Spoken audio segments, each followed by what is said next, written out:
Every government claims to serve its people. Every leader promises prosperity, stability, and growth. But behind all these promises lies a silent force humanity has chased for thousands of years. And most people never question how it really works. Money. The small pieces of paper and metal we carry in our pockets today have funded wars, built empires, and reshaped entire societies. But do we really know where money came from? How it became so powerful? And who shaped it along the way? To understand that, we have to go back in time, far back, to the very beginning of trade. The first economic exchange was built on a simple question. I have this, what do you have? This was barter, direct, personal, simple. But barter had a problem. Most people had the same things, and matching needs didn't always align.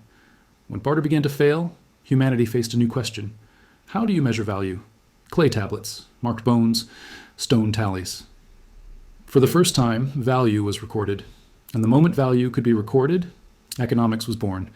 Soon, people searched for something more durable, something portable, something divisible. Metals, gold, silver, bronze. Value was no longer abstract. It had weight. Scales appeared, assayers, stampers. The first financial professionals emerged, and money quietly began to transform from a tool into power. As metal money spread, cities grew, markets expanded, caravans crossed continents, ports came alive. A price set in one city could shape a deal hundreds of miles away. Trade was no longer just the movement of goods. It was the movement of information, merchants, intermediaries, brokers. A new class was born, those who controlled exchange. But metal had limits. It was heavy, dangerous to transport, difficult to secure. So humanity invented a revolutionary idea: pay later, credit. Now value wasn't limited to what you possessed, but to what you promised. A written mark, a signed note, a recorded obligation. Sometimes a signature carried more power than a chest of gold. Without realizing it, humanity laid the foundation of modern finance. As credit expanded, record-keeping became essential. Ledgers filled, archives grew. Trust was no longer in weight. It was in institutions. Merchant councils formed. Accounting halls emerged. Proto-banking structures took shape. Money was no longer just physical. It became institutional.